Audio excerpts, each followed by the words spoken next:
เคตอนนี้ก็มีเสียงนกร้องกำลังนกเยอะมากเนี่ยก็จะได้สีนี้นะแล้วก็เราก็จะใส่กลิ่นลงไปแล้วแต่เลยชอบกลิ่นแบบไหนอันนี้กลิ่นแรงมากใส่นิดเดียวก็พอนะเพราะแบบกลิ่นแรงมากจริงๆใช้ไม้ใหม่เพราะว่าไม้เก่าหักไปแล้ว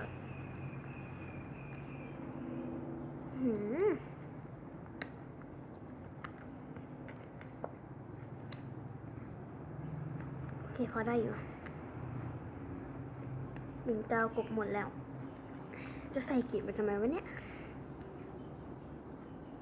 โอเคได้ต่อไปก็จะใส่กลิ่นละเอียดลงไปประมาณ3 ปื๊ดนะ3 ปื๊ด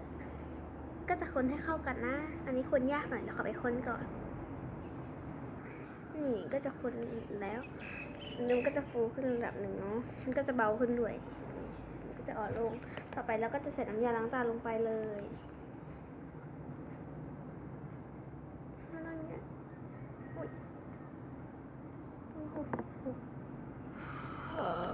โอ้มาเยอะมากจะเป็นไหมเฮ้ยผสมกับสีชมพูไปด้วยเห็นไหมผสมกับสีชมพูไปอ่ะโอ้ยเป็นก้อนใช้แรงคนเยอะมากเลยนะ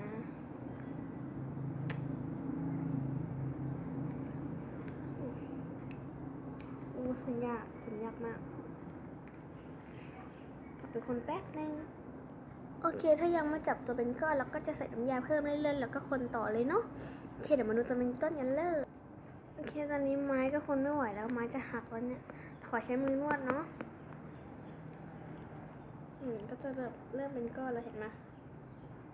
แล้วก็ยังไม่เป็นก้อนแบบยังไม่แบบเป็นก้อนดีเนาะ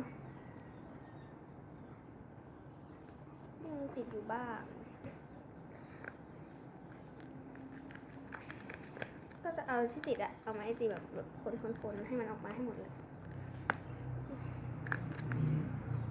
เป็นสายใยเป็นใยแมงมุมอุ้ยโอเค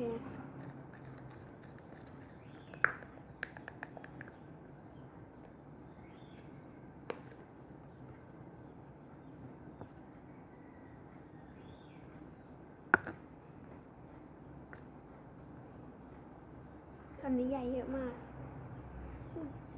แล้วก็จะใส่น้ำยาล้างตาลงไปเพิ่มนะแล้วมากลายเป็นสีเขียวผสมชมพูแล้วก็สีเหลืองสีกลายเป็นสีทุเรียนหน้ากากทุเรียนที่มันก็ฟินอยู่อ่ะเริ่มมาติดมือแล้วเนาะก็จะยืดแบบเหมือนใยเลยที่เราบอกเนาะตอนแรกๆมันจะเหมือนใยถ้าแบบมันเป็นเรื่อยๆก็จะหายเนาะ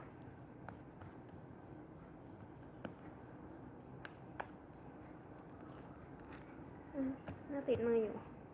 ถ้ายังติดมืออยู่ก็จะใส่น้ำยาเพิ่มไปเรื่อยๆโอเคแล้วโอเคเด็ก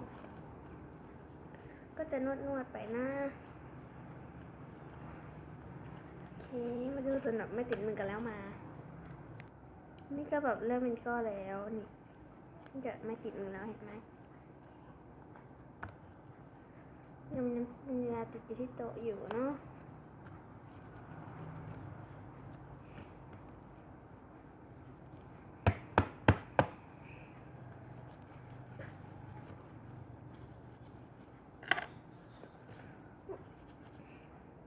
นี่หอมนะโอเคกันเลยนี่ก็แบบเนื้อดีมากนี่ก็จะเป็นออกใหญ่ๆหน่อยเห็นปะเนี่ยแล้วมันก็จะเป็นใยแมงมุมเนาะก็จะขาดก็จะตั้งชื่อว่าหมาฝรั่งใยแมงมุมเพราะว่าเนื้อแน่นเหมือนหมาฝรั่งจิ้มฟินนะอุ้ยแล้วมันหล่นกับเลอะเสื้อ